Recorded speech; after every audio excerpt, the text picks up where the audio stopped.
Drugs వినియోగం ఎక్కువగా cinema ఇండస్ట్రీలోని పబ్లిక్ టాక్ నడుస్తోందని జడ్చర్ల ఎమ్మెల్యే అనిరుద్ రెడ్డి చేసిన వ్యాఖ్యలకు కౌంటర్లు ఇస్తున్నారు సినీ ప్రముఖులు. హీరోలు ప్రతి 90 రోజులకు డ్రగ్ టెస్టులు చేయించుకొని డ్రగ్ ఫ్రీ అయితేనే వాళ్ళ సినిమాలు రిలీజ్ చేయాలన్న కమెంట్లపై ఎక్స్ వేదికగా పోస్టులు చేశారు హీరో మంచు విష్ణు, నటుడు రాహుల్ రామకృష్ణ. ఎమ్మెల్యే అనిరుద్ రెడ్డి చేసిన సూచన చాలా మంచి సూచన అంటూనే తనదైన స్టైల్లో స్పందించారు మంచు విష్ణు. ఎన్నికలకు నామినేషన్ దాఖలు చేసే ముందు రాజకీయ నేతలు ఎలాంటి పరీక్షలు చేసుకోవాలో అని కూడా తాను ఆలోచిస్తున్నానంటూ ఆ పోస్టులో ప్రస్తావించారు. ప్రజాప్రతినిధులు కూడా పారదర్శకంగా ఉంటే ఓటర్లు కూడా సంతోషిస్తారని తాము భావిస్తున్నట్లుగా మంచు విష్ణు రాసుకొచ్చారు.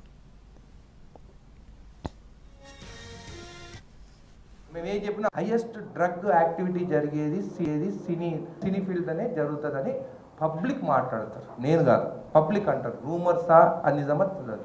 సో నేను ఏమన్నాను ఆ రోజు చిక్ చాట్లో కూడా, ఎవ్రీ 90 డేస్కి హెయిర్ టెస్టింగ్ ఉండాలి.